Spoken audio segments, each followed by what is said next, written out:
Shalom, everyone. It is great to see you. Today is April the 13th.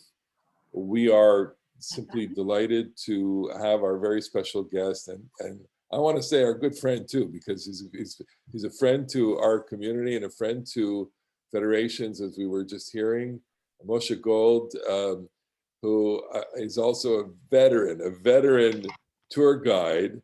And we extend to him our wishes for a smooth and successful and swift and hopefully soon post-corona season as things are moving up. We invited Moshe to be with us today. You can see that we in the diaspora share the rhythms of the Jewish calendar and the calendar of Israel with Moshe and with Klal Yisrael. We are moving into a very special period of 48 hours, which is already starting within the next an hour and a half in Israel, I think, and Yom Hazikaron, Yom HaSukkot. So it's a very, very distinct privilege to have Moshe here. It's going to take us on a little bit of a tour, and it's going to be both a visual tour and I think also a bit of an emotional tour. So with no further ado, it's a great pleasure to welcome Moshe Gold once again. Moshe. Hey, toda rabba. Thank you very much. Shalom, everyone. In 2.5 hours from now, it's 5:30 in Israel, 5:30 p.m. 2.5 hours from now, a siren will go off in Israel. Another one will be tomorrow morning at 11 a.m. Israel time. In this first siren, Yom Hazikaron will actually begin. The Day of Remembrance for soldiers, for the fallen soldiers and to victims of terrorist attacks is starting this evening and is ending tomorrow evening with a transition ceremony into Independence Day, into Yom HaAtzmaut. A year ago, today, we met. We met right over here on Zoom. A lot has changed since. We had a Yom HaZikaron session last year.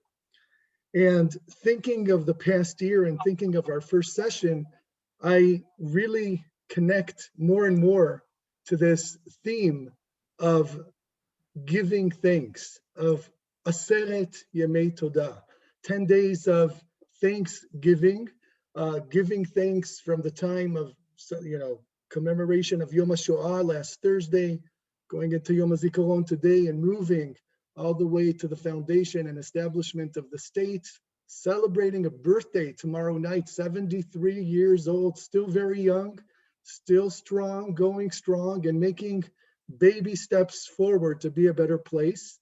We have a lot to give thanks for. In Israel, we're on our way out of COVID. Things are getting better and better in that area. Very different from last year. We were able to have a Seder together with our parents, grandparents, together as a family. And I'm hoping that sooner than later, much sooner, things are also getting and will get better on your side as well. We're looking at a plant called Dam HaMaccabim. A few months ago, we had a session for Hanukkah. And I talked about the Maccabees as an inspiration for the new Zionists. The new Zionists saw themselves as Maccabim. They were fighting for a state, fighting for independence. I love how everything in Israel is connected to our sources. You go down to the Judean desert and you see a riverbed called the Riverbed of David, where he hid from Saul. You go up to the mountains of Judah and you see a mountain with the name of a king from the Bible because that's where he was. And when you give a name to a plant, you call it the blood of the Maccabees because it's almost like drops of blood. The Maccabees were the fighters for a state, for statehood, for independence so many years ago. Naming this plant Dam HaMaccabim is the sticker, is the picture that people have on a sticker during Yom HaZikaron. On the bottom of the sticker, it has one word, Yizkor, and right above it, this plant, the blood of the Maccabees. I was fortunate just last night, last evening, to go with my wife, Vered, who works in the Knesset and arranges many ceremonies, to this ceremony. This is the last rehearsal for the transition ceremony from Yom Hazikaron to Yom Ha'atzmaut. The first word they started the ceremony with was Yizko, remember, remembrance. The ceremony takes you from Yom Hazikaron into celebration of Yom Ha'atzmaut, but the way they do it is just so fantastic. It gives so much honor and pride to our people. And I was saying to the rabbi a few minutes ago, I came on a few minutes early, that this whole day I was working on my sessions for the next few days, and I was interviewing people, and I met soldiers and others. And today we're talking about the people of Israel. We're not talking too much about history. We're going to meet people. We're going to hear what they think about Yom HaZikaron and Yom HaAtzmaut. And I just felt so proud sitting there at this ceremony and seeing the 12 people chosen to light the torches in this ceremony. The theme of this year is Israeli brotherhood, Achva Yisraelit. The word Achva in Hebrew has the word Ach in it. Ach is brother. Israeli brotherhood, that's the theme. So I brought some inside pictures. It didn't even happen. It's going to happen tomorrow. This was a final rehearsal on Mount Herzl, but we're going to see some of the ceremony tonight, some pictures, and mostly we'll meet and learn about these people. So the first people I want you to meet, I actually met just a few hours ago, wandering through the area of the mountains of Jerusalem. I found this young man called Daniel, and he's on a gap year program, gap year not between high school and university, but high school and going into the army. He's going into the army in a few months. And what I asked him and his friend, that was a little bit more shy, what do they think about Yom HaZikaron, Remembrance Day for the soldiers and the victims of terror, and what do they want to wish the state of Israel? Hi, my name is Daniel, and Remembrance Day for me is a very powerful and impactful day, especially considering that we're joining the army in a couple of months. Just knowing the people who died so we could be here today, and forever thankful and eternally grateful. What do you wish Israel for its Yom HaAtzmaut, for its 73rd birthday?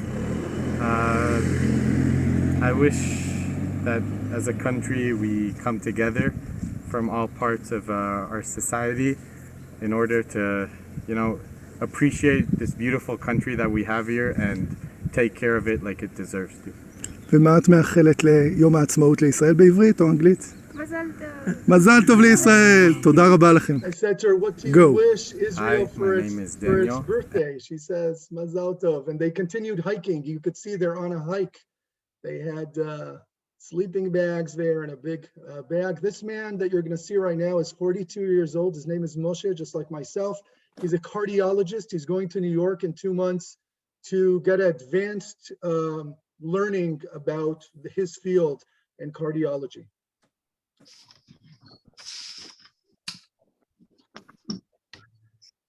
My name is Moshe Katz. I'm a cardiologist in Israel, in Sheba Medical Center. I'm 42 years old. I have 2 kids. I'm serving in the Israeli Defense Force as a major. I'm physician in the army and doing reserve for more than 20 years. And for me to serve in the Israeli Defense Force is an honor because I'm serving my country. I being the reserve in order to keep my country safe and to keep everybody feel peaceful and quiet in Israel, and in order that they will be free to do whatever they want in their country, and that they will not feel fear to go and walk in the malls and streets. For me, the Memorial Day is a day of, it's a sad day in which we honor and respect the people that lost their life and sacrificed their life to defend our country and to enable all the people in the country to feel free and to be able to grow their kids safely in a happy environment. And the transition between the Memorial Day and the Independence Day, I think, symbolize the best, the transition for us from fighting for our life and to the freedom that we want to live in. I wish my country that she will keep the same and develop, and that we can go everywhere we want in our country to do trips and to enable people, Jews from all over the world, to come to Israel and visit the holy places of the Jews. Happy Independence Day. So thank you, Daniel and Moshe. Now it's really time to climb the hill because we're going to go into one of the most famous battles of Israel, but specifically the most fierce and difficult war that we had. I'm not talking about Yom Kippur War of 73. I'm talking about a war where 6,000 people were killed on our side. That was 1% of the population. This is 1948. A war that the Palestinians talk about as the Nakba, the tragedy. And for us, it's a war of existence, of independence, fighting for a state. Many Holocaust survivors who made Aliyah to Israel in those years got their gun, got their uniform, maybe a little bit of training, and are now fighting as well. The top of this hill is a old Crusader fortress, but that is 900 years ago. It's called the Kastel, or the castle. It's on the way between Tel Aviv and Yerushalayim. So if you see over here in the center, this is Kastel National Park. And if you look a little bit to the left, look closely, you'll see right over here, all the way on the left, a marking in blue and circling around it. There's a kibbutz called Kiryat Anavim, where many of the fallen soldiers opening up the way to Yerushalayim were buried very close to the battle itself. They weren't taken back to Tel Aviv or any other place where their parents lived, their family lived. You had to keep fighting. It's a war of existence.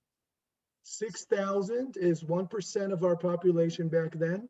600,000 people in Israel in 1948 Independence War.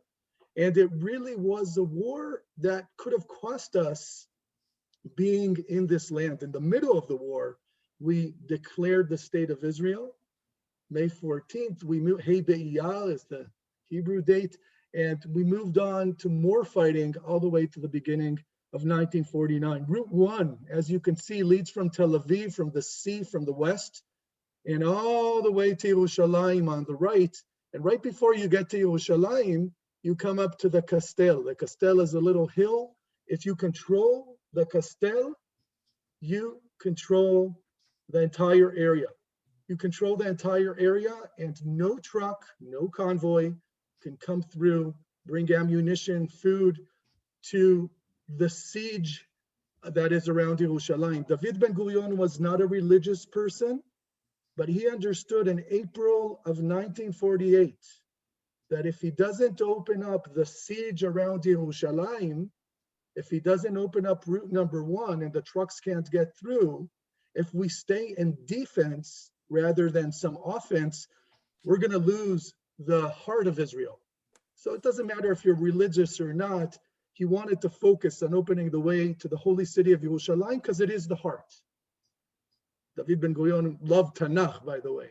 He wasn't a religious person, super Yiddishkeit knowledge, a big Tanakh person. Now, route number 1 had to be open. Operation Nachshon begins. Nachshon is the first man who jumped into the Red Sea. Remember, thousands of years ago, it wasn't Moses leaving Egypt who went into the Dead Sea. It was Nachshon ben Aminadav that jumped in first, took initiative, And then the water opened up and the people of Israel went through. Then the Egyptians drowned in Yam Suf in the Red Sea. But Nachshon is the name of taking initiative. Operation Nachshon is basically saying no more defense. The best defense is offense. We have to move forward. We have to attack and open up the way to Yerushalayim, not to wait until they come to us and just defend. So what I'm trying to show you today while walking through the trenches of this place in the Kastel is what this place looks like today as a national park. You're going to see a lot of Israeli groups walking around because of Yom Hazikaron, because of Yom Ha'atzmaut, because this is part of our education. We need to learn where we're living, but what we're fighting for when we go into the army, and learn about the generations before us, their values that inspire us. So let's go into the bunkers and we'll continue from there. Okay, Kastel, here we are. This is a view looking to the west. You could see far in the distance a part of Route 1 right in the middle of the frame. This is what it looks like today. There's a bunch of groups of students coming here to learn about this place, especially towards Yom HaZikaron and Yom Ha'atzmaut.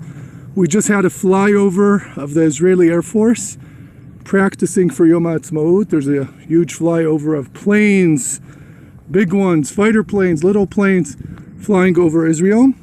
Let's go into the bunker, one of the bunkers of the Kastel, where the battle took place in April of 1948. Here we go.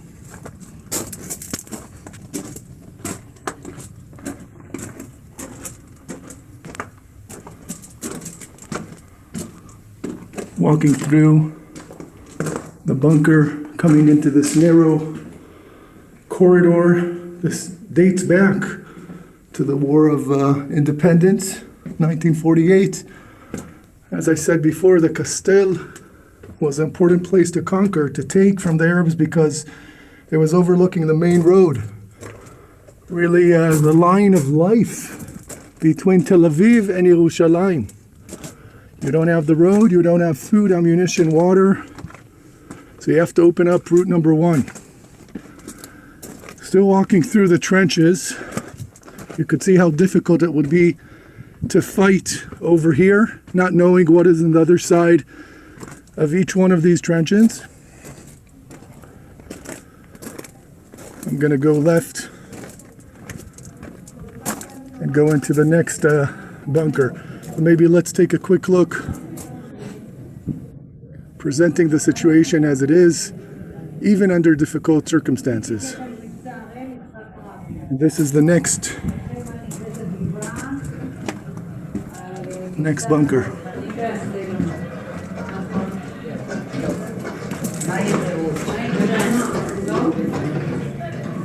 That's a little bit of multimedia they have here.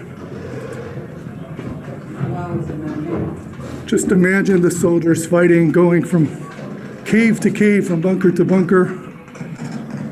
You could almost hear with that multimedia and get a feel of the gunshots, of the atmosphere, the fear. Somehow, in the end of the day, the Palmach fighters, these young soldiers, managed to conquer. In the beginning of April 1948, Operation Nachshon, we conquer the Kastel. This is the view from the top of the hill. If you look closely, you'll see the road, route number 1 from the top. Imagine only one lane, really, or 1.5 lanes. Very hard to get through, even without a block of rocks or shooting down from the sides, which is what the Arabs did.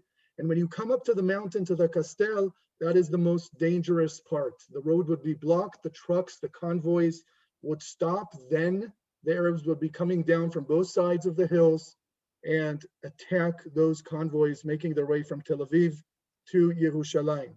This is a group of young Israelis that I met over here. They're taught about the values of the fighters of the Palmach, the striking units of the Haganah, the underground organization pre-state Israel. Here they're learning determination and how to work together. So every one of these exercises teaches them a lesson.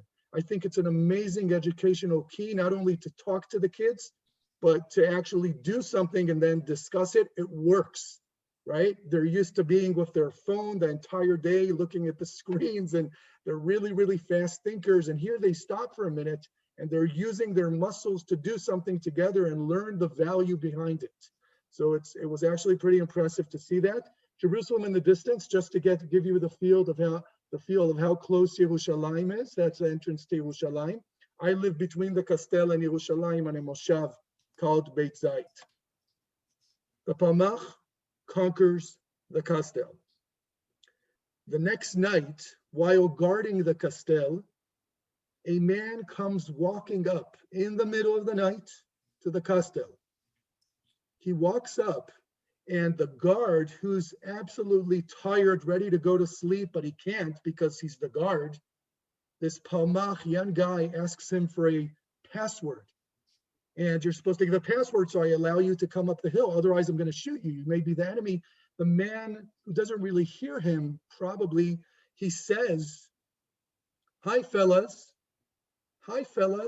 in a British accent. Why is it a British accent? What's going on? That wasn't the password.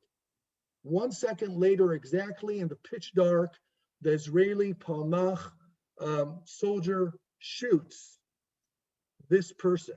His name is Abdel Qadir el-Husseini. He is the leader of the Arab Legion in 1948. Does he know that he shot the leader? Why did the leader come up the hill? Why did he use English to talk to this guard?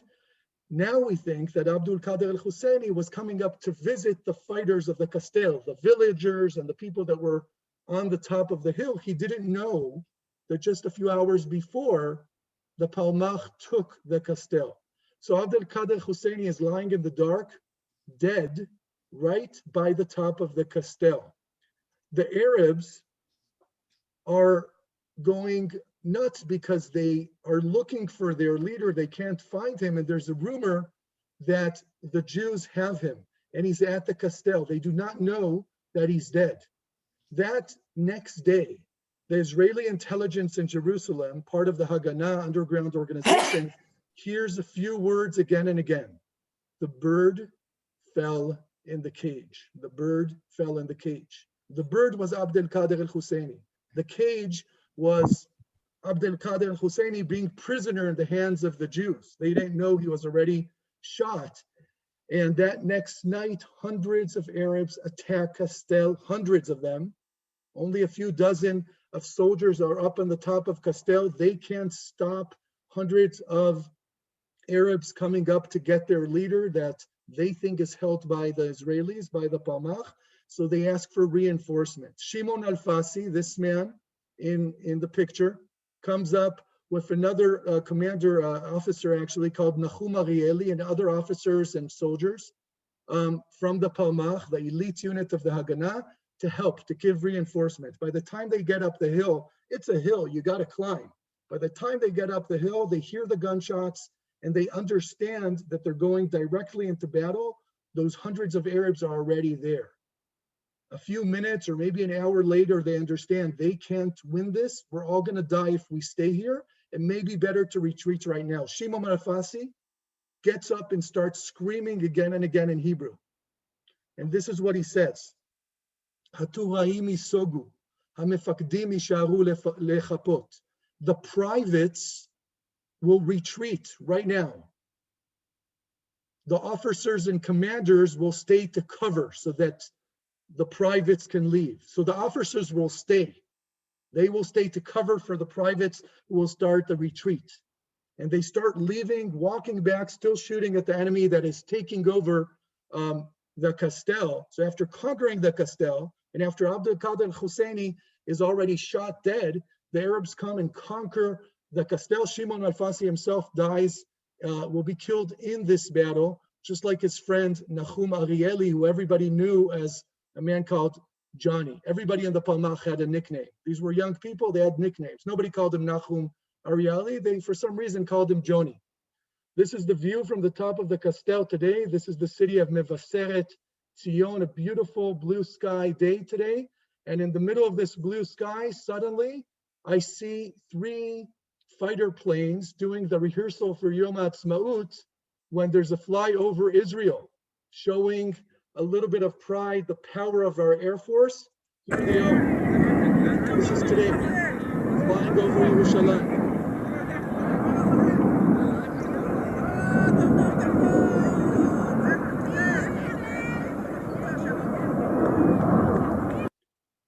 On Yom Ha'atzmaut, we're going to have not only a flyover, there's a whole exhibit of Tzahal, of the IDF. It's a day filled with pride, and part of that is also the IDF. I met this man, Eli, and I'm not going to go through what he said to me in Hebrew for about 2 minutes, but I do want you to hear the first few sentences to just feel the way he's talking. Eli is the teacher of all the students I saw climbing up the Kastel today. And he's an amazing man. I've never met him before. I met him today. I said, look, I have a group. Could you say something about Yom Hazikaron and what do you wish the state of Israel? And he went on and on about fighters from the Palmach who were, in Hebrew, Netzer Acharon. They were the last part of their family. They lost their entire family in the Holocaust. And now they were fighting for the state of Israel and they were killed. His goal in life right now, one of the things he's really committed to, as he explained to me, he goes and finds those names of the soldiers that do not have a family to come for them to the cemetery, say Kaddish and their yard site. So he comes to pay respects to those Holocaust survivors who lost their family and were now fighting for the state of Israel and the War of Independence. שמי אלי, אני מורה בבית הספר בתל אביב, בת ים. יום הזיכרון בשבילי זה יום קשה מאוד. יום שבו אנחנו מזכירים את מגש הכסף, את האנשים שנתנו את חייהם להקמת המדינה. אני מלמד את הנושא הזה הרבה מאוד, ובמלחמת העצמאות אני גם... This is a very tough day for me. This is a day that we appreciate the silver platter of that sacrifice of people that in a way were fighting and gave their life. So that we will have what will be served on that plate in a way, on the silver platter from the song of Natan Alterman. That's a metaphor.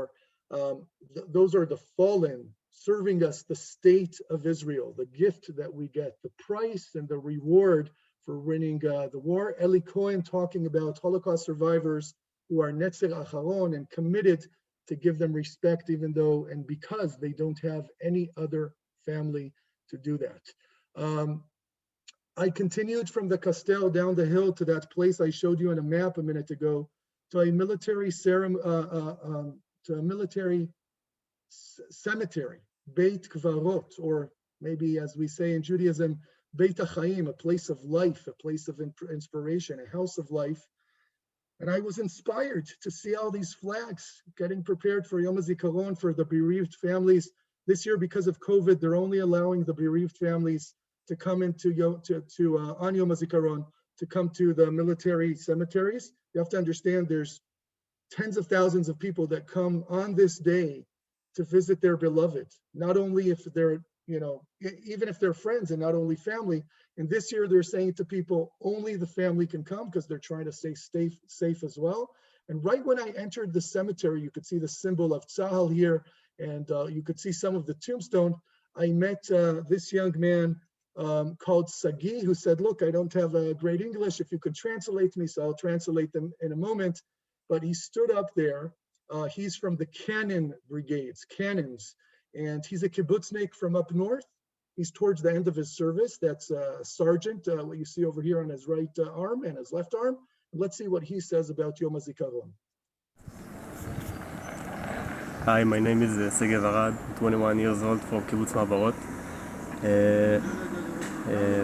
Yom HaZikaron for me is very meaningful, and it's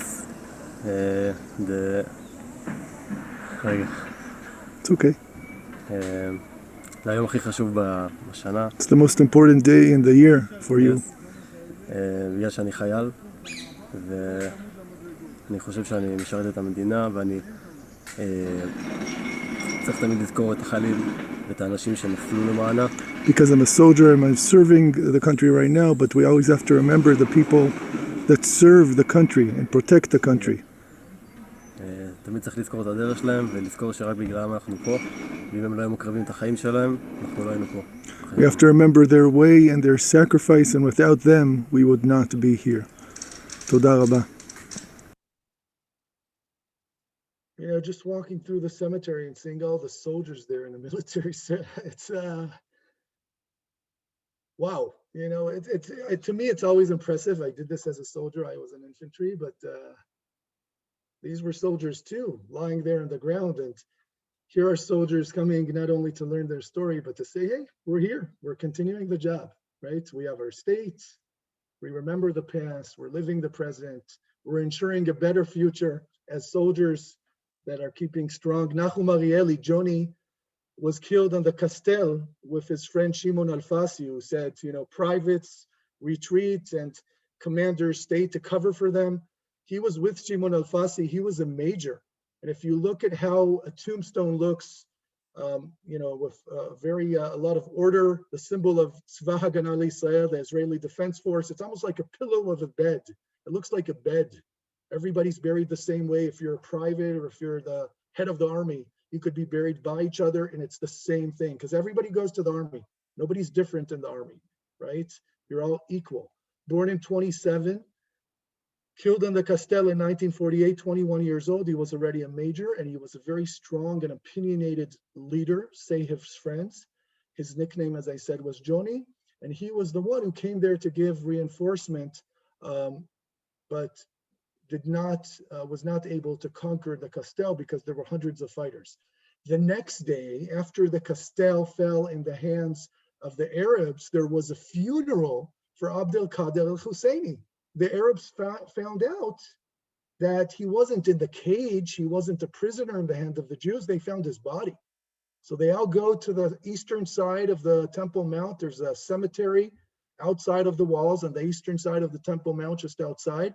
And there's 30,000 people there. So the Palmach gets their troops and they go and conquer the Kastel. It was never conquered again by the Arabs. And the road to Jerusalem was open for the next few weeks at least. But then there were more problems. So Nachum Arieli is buried inside this military cemetery on Kibbutz Kiryat Anavim, which is right under the Kastel. They used to dig the tombs in Independence War before the soldiers even came back, because there were so many soldiers that were being killed in each one of the actions. They wanted to make sure that they have room for all the fallen. This is Nachum Arieli. Look at that smile. A great leader and officer who fell in the Kastel. Roy Klein. Roy Klein is really gave for the people of Israel, for his friends. Remember, brotherhood for Israelis, Israeli brotherhood is the theme this year in the transition ceremony that we'll talk about in a moment. But yeah, if you go into the Shema and you say, B'chol levavcha v'chol nafshecha, with all your heart and with all your soul, Roy Klein is about that. So 2006, the war in Lebanon, the second war in Lebanon. Let's take a few minutes to listen to this powerful story and this amazing person.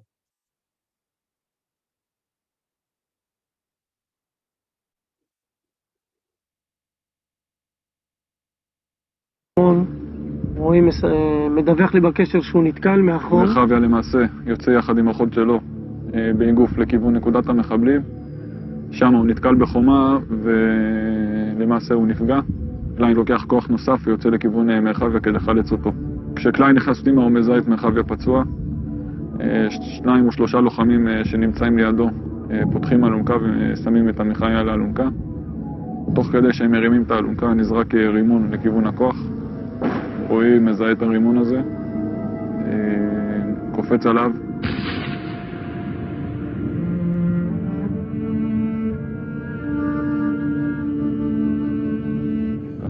פתאום אני זוכר שמע ישראל כזה, בכוונה.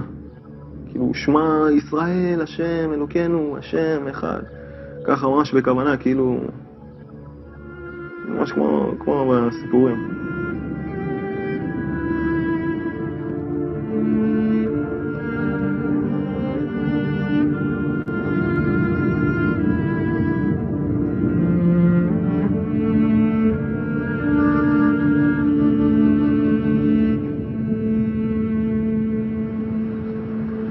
היה חוזר לצבא, אז הרבה פעמים רציתי להגיד לו, תשמור על עצמך. אבל הרגשתי שזה לא שייך. התביישתי להגיד לו. כי ידעתי שהוא יגיד לי, מה לשמור על עצמי? אני הולך לצבא, הרבה פעמים הייתי אומרת לו, תשמור על אחרים, תשמורו אחד על השני. דברים כאלה. גם בפעם האחרונה שהוא יצא. זה מכתב של שבוע לפני החתונה. לשרה אשתי לעתיד ביתי. יהי רצון מלפניך השם אלוקינו ואלוקי אבותינו. שנזכה ונקים בניין עדי עד בית ישראלי מתוך אידיאל ישראלי. מתוך מחשבות ורגשות ישראלים. ישרים עם אל. מתוך אהבה, אחווה, שלום ורעות. מתוך אחדות. מתוך ידיעה ומתוך הרגשה ומתוך אמונה שלמה של זאת הפעם עצם מעצמיי ובשר מבשרי. מתוך ציפייה לישועה ולגאולתן של ישראל. מתוך כך שהכוח הישראלי הוא אבן היסוד והבניין של האומה כולה. מתוך אחריות בדור זה של עקבי משיח לכל צעד, לכל התקדמות, לכל התגברות בבניין הבית. מתוך טהרה וצניעות. מתוך ענווה והתבטלות כלפי האידיאל הישראלי. אוהב ללא גבול, רועי.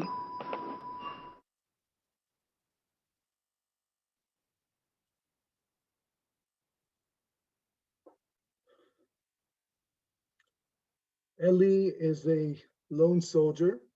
She serves as a tank instructor down in the Arava Desert near Eilat. She's a good friend of my nephew Tal, who was too shy to speak in English.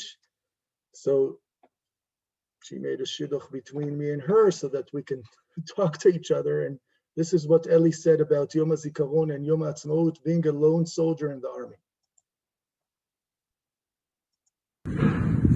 Hi, I'm Ellie. I'm a tank instructor, and I'm here to tell you a little bit about Yom HaZikaron and Yom HaAtzmaut, which are actually Memorial Day and Independence Day. Memorial Day, Yom HaZikaron, is incredibly important, especially now that I'm on uniform, as it commemorates and honors fallen soldiers who have given their lives for this country, as well as civilians who have fallen under terrorist attacks. It's incredibly important to honor the people who have fought for this country and allowed us to live here. And so on uniform, it feels even more humbling, as I could have worked with them, I could have known them. And I think the fact that the Independence Day comes right after Memorial Day is incredibly important as well, as it shows that while we honor the people who have fallen for this country, we also afterwards celebrate the fact that this country exists and the fact that people find it so important to stand up for this country and fight. On the Memorial Day, I will be at a ceremony in which we talk about a few fallen soldiers. And yeah, thank you so much for listening. Hi, I'm Ellie. When I asked my nephew Tzul, not the one in the picture, to tell me what he thinks about Yom HaZikaron, he told me in Hebrew it's a day of tears. And he told me about his friends. He was a commander in the paratroopers that he thinks about. They were killed in battle. And he said the words that this is a holy day, not just a day of tears. And that is the feeling really around the Jewish world. And, you know, in Israel and outside of Israel, we're coming together in that siren. We're stopping for 2 minutes to think, to give kavod, to give tiferet. And those two words, honor, kavod, and tiferet, glory, or to give glory, are the two words that we're going to see in a moment, which transit us and move us in our feelings, if possible. It's such a difficult transition from Yom HaZikaron to Yom HaAtzmaut. My niece Yuval is learning education up in a university in Tel Chai up north, and this is her in this short video. She also had some interesting ideas. Hi, my name is Yuval. I'm 27 years old. I served 2 years in the IDF, and to me, Yom HaZikaron is all about how people sacrificed their life for me and for every Israeli boy, girl, woman, men, children, how much they've sacrificed for us to be living safe and sound in a country that my grandparents only dreamed of coming here after the Holocaust. And it's all about how we should try our best to prevent more wars and to cherish the life sacrificed for us. And to me, the transition between Yom HaZikaron to Yom HaAtzmaut, it is very rapid, it is very strange, but it symbolizes the fact that even when there were all these sacrifices and there was so much sadness, there is a reason to celebrate the fact that we're here and we're Am Yisrael Chai and we live here in this wonderful country.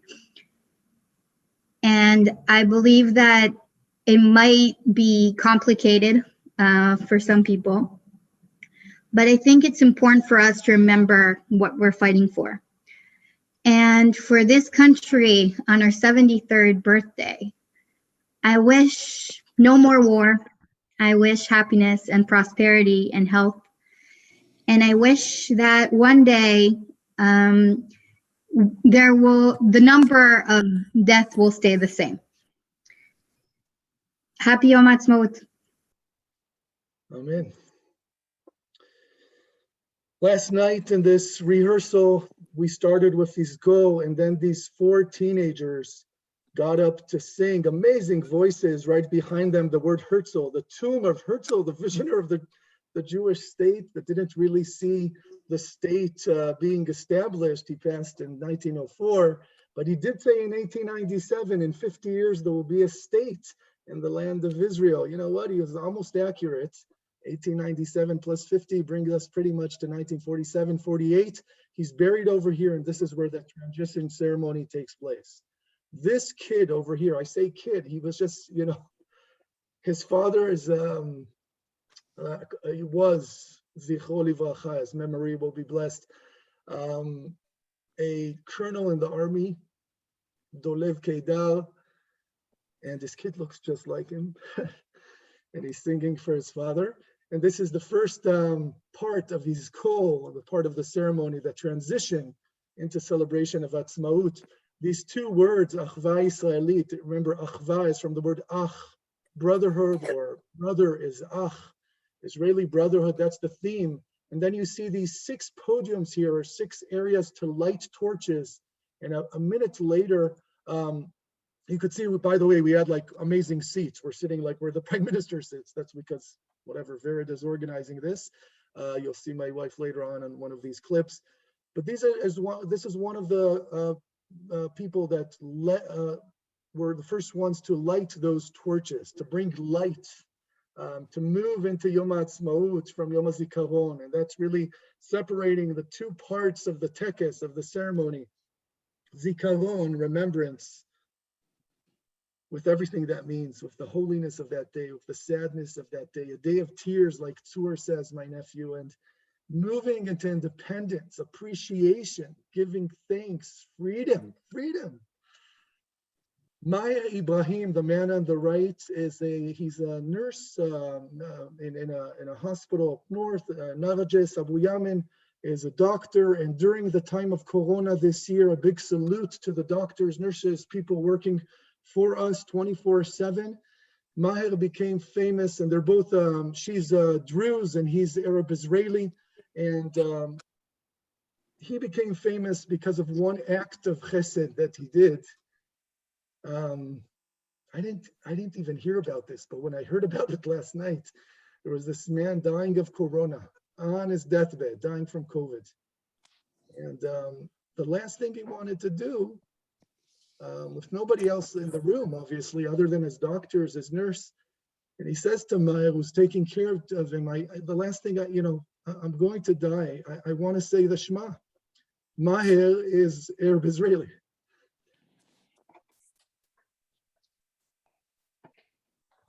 So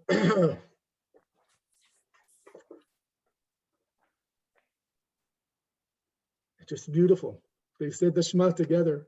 They both believe in one God. He's Muslim, he's Jewish.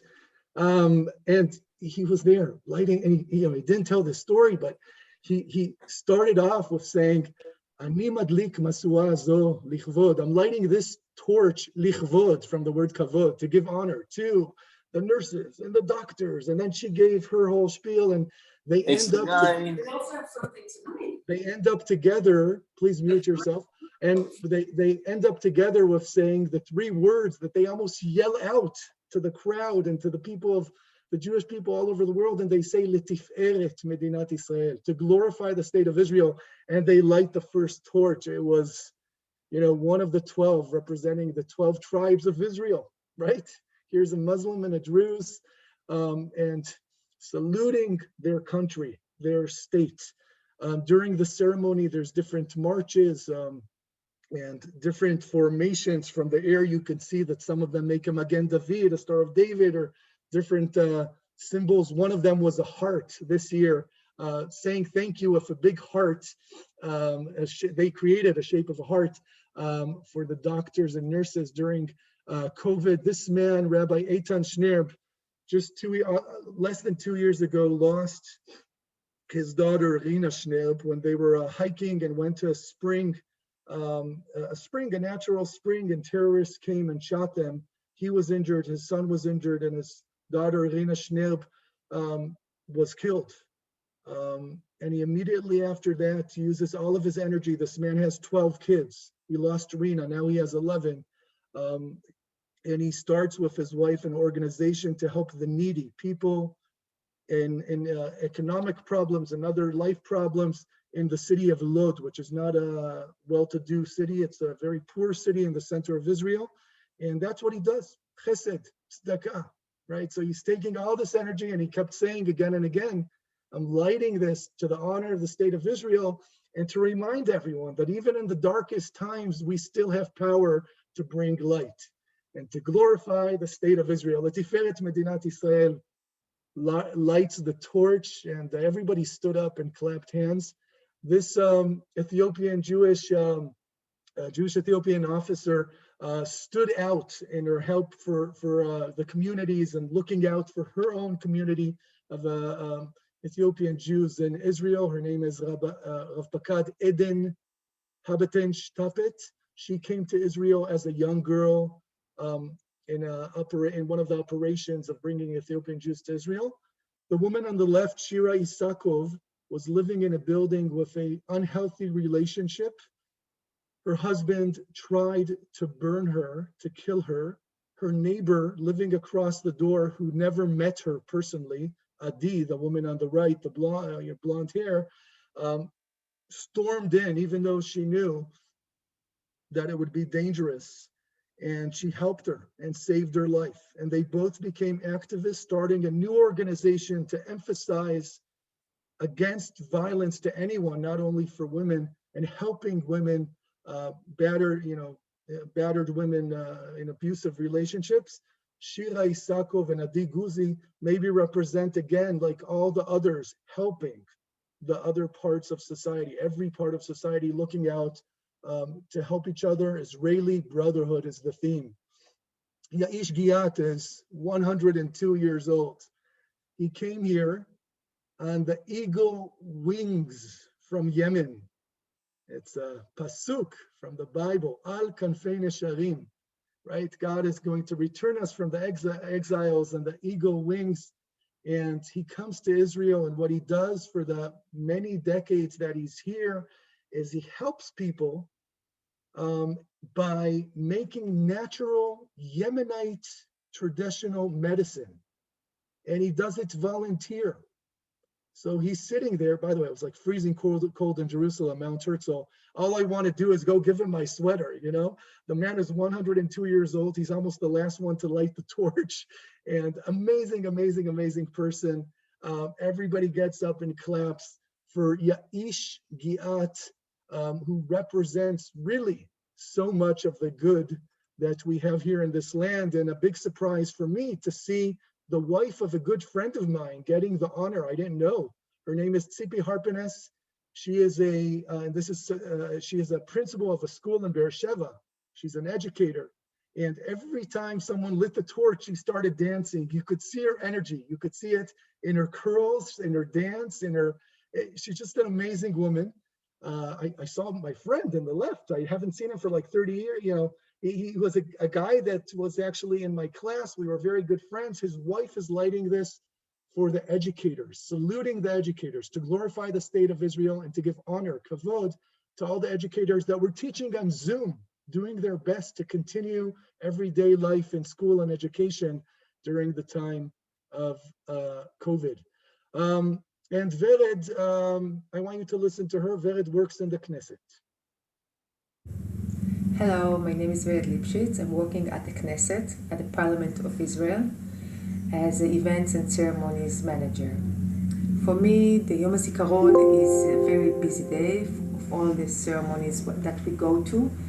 And in a personal side, for me, it's a continuity of the Yom HaShoah, the Memorial Day for the Holocaust, because my father, Zichrono Livracha, is a Holocaust survivor.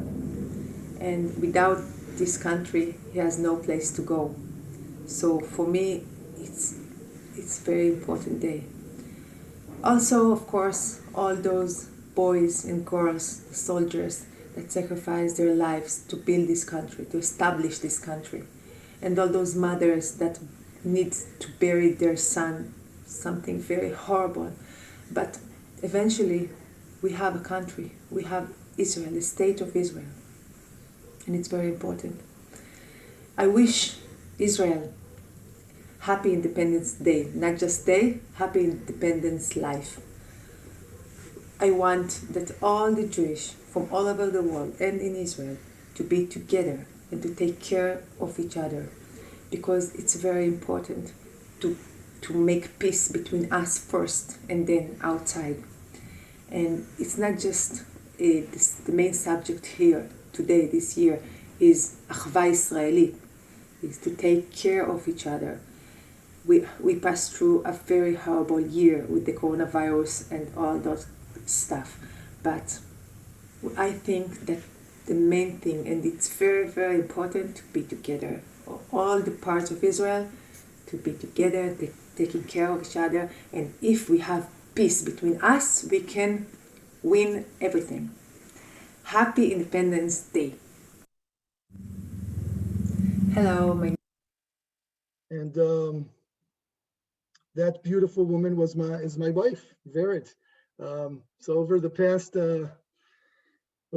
more or less 50 minutes or 55 minutes, we went up to a mountain called the Kastel and talked about going from defense to offense in Operation Achshon, opening up the way to Jerusalem. We talked about a soldier called Johnny who died in that battle, about his friend Shimon Alfasi, who said, commanders stay to cover while the privates leave. That's something we learn in the army today. We met a lot of different people, soldiers, men, women, students in the university, a cardiologist, Vered Lipschitz Gold, my wife, who works in the Knesset, the daughter of a Tunisian woman and a Holocaust survivor from Hungary, her father. They both passed in the past few years, but who carries that conviction of, continuing the spirit of the people of Israel. And I think we got a deeper understanding of what the people in this country, how they see Yom HaZikaron and the transition into Yom HaAtzmaut. It makes me feel proud to see and to meet all these people and to tour not the places of Israel, but the people and the thoughts of Israel. Rabbi, I may be 2 or 3 minutes late, if it's okay. If it's okay. If not, I'll shorten my... Keep going. No problem, because I really want to end on an uplifting part. This is an organization called Kululam. We're not going to see the whole clip, the whole movie, but we'll see a little part of it. These are thousands of people coming together to sing about the sting and the honey, about a song of Naomi Shemer, Al Advash ve'al Ha'oketz, with the president of Israel there singing with them. So let's enjoy and think about the sacrifice, the sting, and the honey. Al Advash ve'al Ha'oketz, the honey is the independence that we gained with their sacrifice. Here we go.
so much to be proud of.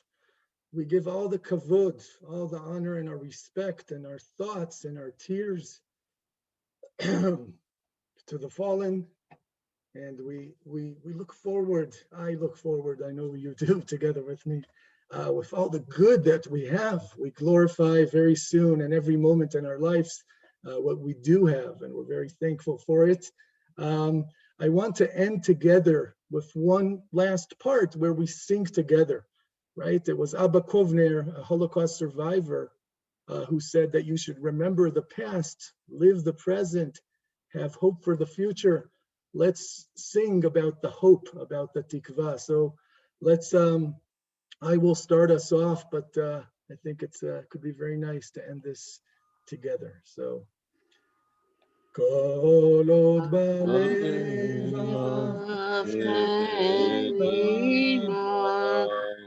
nefesh Yehudi Omiyam Ulefate Mizrach Kadima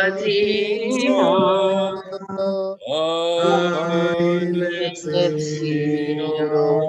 Sofia Olam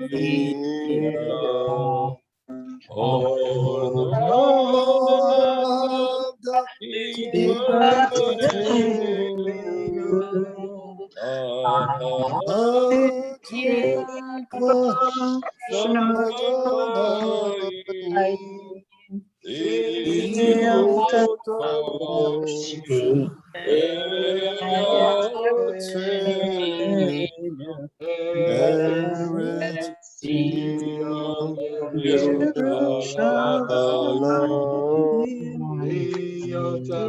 Toshi Eretz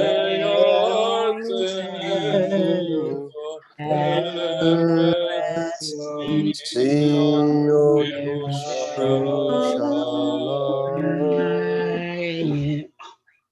I want to say just 3 words other than their memory will be blessed. Yehi Zichram Baruch and Am Yisrael Chai.